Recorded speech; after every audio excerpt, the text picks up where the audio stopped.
opioid epidemic began in the early 1990s and continues to this day. The opioid epidemic is older than us, probably would have graduated by now, but you probably aren't familiar with the crisis until recently. Yes, thankfully more attention has finally been brought to the crisis, maybe because companies like Purdue Pharma have 2,000 lawsuits against them for their role in starting and continuing the opioid crisis. According to the BMJ, Canada ranks second highest in per capita use of prescription opioids and first for per capita consumption of Dilaudid.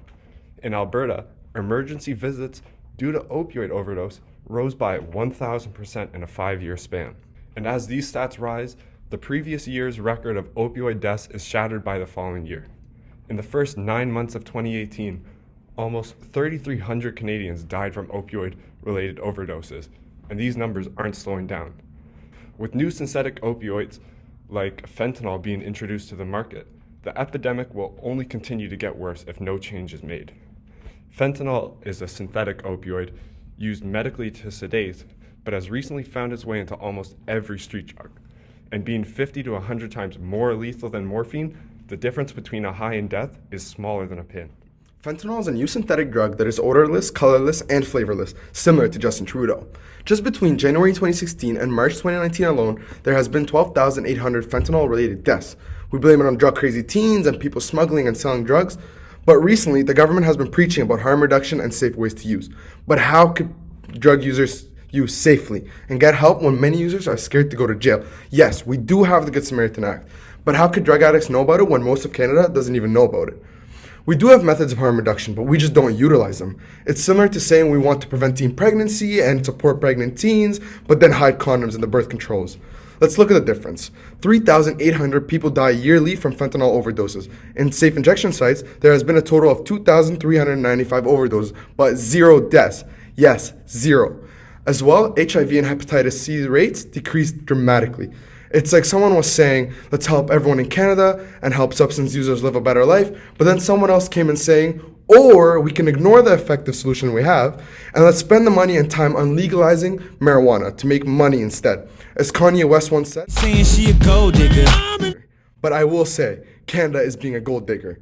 It is not good enough to tell drug abusers that there is help and they should seek help. It is time to not just say we care, but truly show we care, and that we can help invest money in Canadian life, instead of wasting it on Job Fest Music Festival, which costs $3 million, which is the equivalent of one supervised injection site. Prescription drugs have been climbing up the addiction scale faster than irritation when playing a game of Where's Waldo. We're so worried about addicts on our streets that we're oblivious to the addiction capabilities of the very drugs that our own educated doctors prescribe us. Nowadays, there's no single face to addiction. A recent study has found that there is 3 times more abuse in prescription medication than heroin. And because people think that it's not as dangerous to use the drugs that our doctors prescribe to us, dependence can quickly form and a habit can develop from there. Prescription opioids are also a go-to for many people with mental illness, as they have analgesic properties which decrease pain and anxiety. This is why 50% of the people that seek help for addiction also have mental illness. So tell me, is it ethical for doctors to be handing out prescription medications like candy on Halloween night? According to the Substance Abuse and Mental Health Services of Canada, an increase in the availability and variety of medications with psychoactive effect have contributed to misuse, abuse, dependence, and addiction. So how can we treat people that have become physiologically dependent on prescription medications? Because detoxification sure as hell isn't enough. We need to set up interventions using cross-effect prevention methods such as motivation enhancement therapies and cognitive behavioral therapies, kind of like a double whammy. Doctors need to have a more detailed criteria for people they prescribe RX opioids, because as of right now, the criteria is easy to learn and many people get prescribed and diagnosed with SCP. As a wise man once said, what you do now will come back to you in the future. So it's important to prevent misuse before given the opportunity.